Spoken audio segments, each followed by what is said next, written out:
Hey, my name is Dr. David Campt. I am with the Dialogue Company, and I am very excited to tell you about a new project that the Dialogue Company is doing.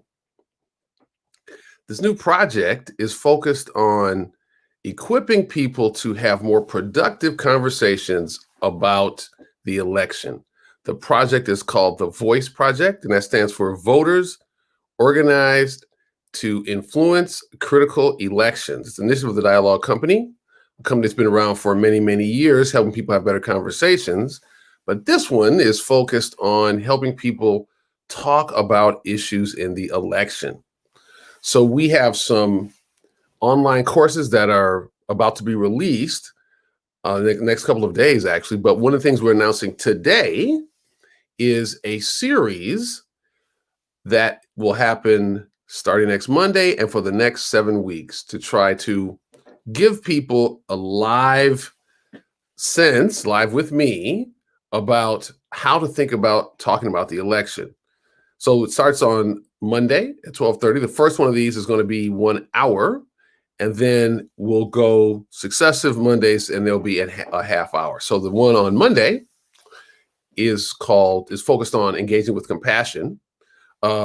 Overall, we're going to give people the skills to talk to other people who look at the election differently. So the first 3 are focused on voters talking to non-voters with some persuasion to get them to register and vote. And then the second one is October, focus on having conversations across the political divide. So on September 21st, we're going to talk about influence through storytelling. On September 28th, encouragement through empowerment. And then we're going to move to the October ones where we're going to talk about how do you have a good conversation? Well, you got to calm down. We'll talk about that on October the 5th. You got to get curious. We'll talk about that on October the 12th. We'll talk about influencing people through making strategic concessions in a conversation. We'll talk about that on the 19th, and then cultivating change, October 26th.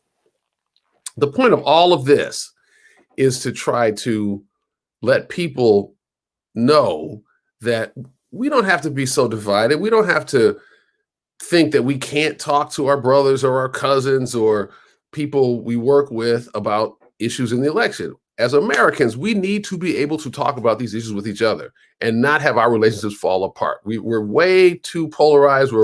We vote on the basis of teams and we identify too much with that. And of course, politics is important, but we need to maintain a sense of community. And so all of these sessions, all of our work is dedicated to helping people have more effective dialogue, more compassion-based dialogue, more connection-building dialogue, so that we can talk about hard issues, but it doesn't make it hard to be in relationship. So I just talked about these 7 series, the series of 7 sessions starting next Monday. And there's going to be room for questions. So just to be clear, we're going to run over a method that we have created about how to talk to people. It's called the REACH method. We're going to go through the different steps of the REACH method. REACH stands for reflect, inquire, British spelling, agree, confess, and harmonize. So we'll be going through those steps in the sessions. And you can, on some level, experience what happens in the self-paced course we're going to be releasing, but with the benefit of being with me and getting a chance to ask questions, get feedback, etc. But the course online is also free, as are these sessions, and will be available on our website, and you'll be hearing about that.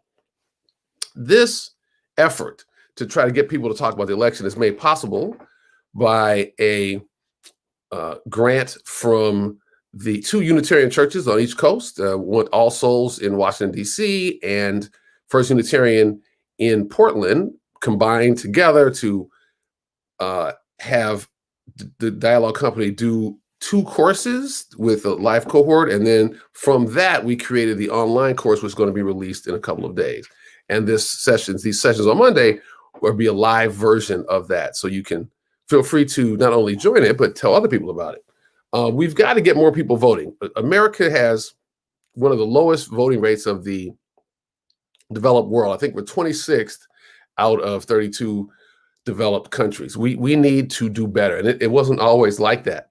So part of the reason why we created these materials is because we know that people need to talk to each other better, to influence each other, and to get people to vote. And then we need to be able to talk about issues in the election so that if I vote one way and my cousin votes another way, we shouldn't have the attitude of I can't talk to that person until the election is over. That's ridiculous. So that's the purpose of that. Now that stream of work comes out of a larger stream of work, a different stream of work that's reflected in some of our other products. So the Dialogue Company has the Voice Initiative. I discussed what that means. And we also have a couple others. One is called the White Ally Toolkit. The White Ally Toolkit focuses on helping white folks who think racism is real have more effective conversations, more honest conversations, more compassionate, vulnerability-based conversations, and more productive conversations with people who don't think racism is real. So that's what the White Ally Toolkit does. We've coached thousands of people all around the country and even some overseas.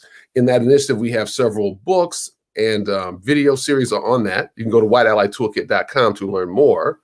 And then we also have something called the Ally Conversation Toolkit, which takes the methods of how to have good conversation among white folks to a broader audience. And we do that for institutions, we do that for government institutions, corporations, universities, et cetera, where we bring those skills of dialogue that are at the root of the White Ally Toolkit to a broader setting with a multiplicity of types of people. Our work goes back decades. I've been doing dialogue work since the early 90s. Actually, before that, maybe even the late 80s. Woo, getting old over here. But the point is, through all that time, I've learned some things about the nature of dialogue and the nature of how you present that to people, so that they can take these concepts on and then try to embody them to produce more productive interactions with other people. The whole work comes out of a deep belief that through better dialogue, people can more collaboratively solve the problems that are in front of them, but they have to be able to talk better in order to do better. You should also know that we have an upcoming course, an intro course in White Ally Toolkit. It's called Doing My Part as an Anti-Racism Ally, and it starts on September the 17th. That's a week from Thursday as this is being taped. And we still have some spots available. People have told us that this course is really life-changing. Not only does it help you become more effective at talking about racial issues and the racial divide, again, between white people who think racism is real and white people who don't think racism is real, there's about 50-50 split, is so intense and so severe, people don't want to talk to each other, and that's not good. So we know there's a lot of frustration out there, and we give people tools to deal with that. And what's really great is that people tell us that these tools that we teach about talking about race are useful more broadly. We have an argument-based culture, and we're trying to shift to a dialogue-based culture. And so the hope is that you will join the other people who have found that this technique of talking about issues in a more compassion-based, vulnerability-based way, but using strategic findings about the nature of change and the nature of resistance and the nature of listening, can be an enhancement to your communication. So we will be planning other workshops coming up, but just to be clear about this particular thing with the Voice Project, save the dates. We're going to first, for the next few Mondays, be talking about strategies for mobilizing non-voters through September. And then in October, we shift toward how you have good conversations across ideologies. So I'm so grateful that y'all will take the time to watch this. Thank you so much. And my hope is that you can get out there and talk to people who look at voting differently because they don't want to vote and you do, or talk to people who want to vote differently, because we need to be able to talk to each other as Americans. So I want to say thank you so much for your time and attention, and I look forward to seeing you next Monday and on the following Mondays.